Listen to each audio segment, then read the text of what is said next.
Petrol బంకులు ఏర్పాటు చేశాం. 28 petrol బంకుల ఏర్పాటు పురోగతిలో ఉన్నాయి. మహిళా సాధికారతను మరింత బలోపేతం చేయడానికి ఇప్పటికే ఉన్న 10 జిల్లాలకు అదనంగా 22 జిల్లాల్లో ఇందిరా మహిళా శక్తి భవనాలు ఏర్పాటు చేస్తున్నాము.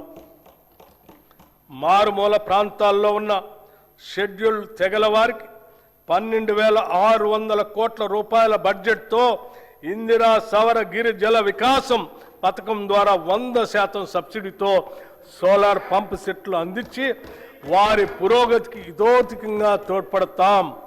6 లక్షల ఎకరాల పోడు భూముల్లో అటవీ ఉత్పత్తులకు సంబంధించిన తోటల పెంపకాన్ని ప్రోత్సహించి 2,10,000 గిరిజన రైతులకు ఈ సౌకర్యం అందిస్తాము. ఈ పథకాన్ని ఇప్పటికే అచ్చంపేటలో పైలట్ ప్రాజెక్టుగా ప్రారంభించాము. దీని విధి విధానాలు అధ్యయనం చేసి రాష్ట్ర వ్యాప్తంగా అమలు చేస్తాం. దేశానికి అన్నం పెడుతున్న రైతు సంక్షేమమే ప్రథమ ప్రాధాన్యతగా మేము భావిస్తున్నాం. రైతులకు ప్రభుత్వం ఇస్తున్న ప్రోత్సాహంతో వ్యవసాయ దిగుబడుల్లో తెలంగాణ రాష్ట్రం దేశంలోనే మొదటి స్థానంలో నిలిచింది. రైతులకు పెట్టుబడి సహాయం కోసం రైతు భరోసా పథకం ద్వారా ప్రతి సీజన్కు ఎకరాకి 6,000 చొప్పున 2 పంటలకు కలిపి సంవత్సరానికి 12,000 రూపాయలు సహాయం అందిస్తున్నాం. రైతులకు మద్దతు ధరనివ్వటం కోసం వారికి ప్రోత్సాహకంగా సన్న వడ్లకు క్వింటాకు 500 రూపాయల చొప్పున అందజేస్తూ ప్రభుత్వం వారికి అండగా నిలుస్తుంది.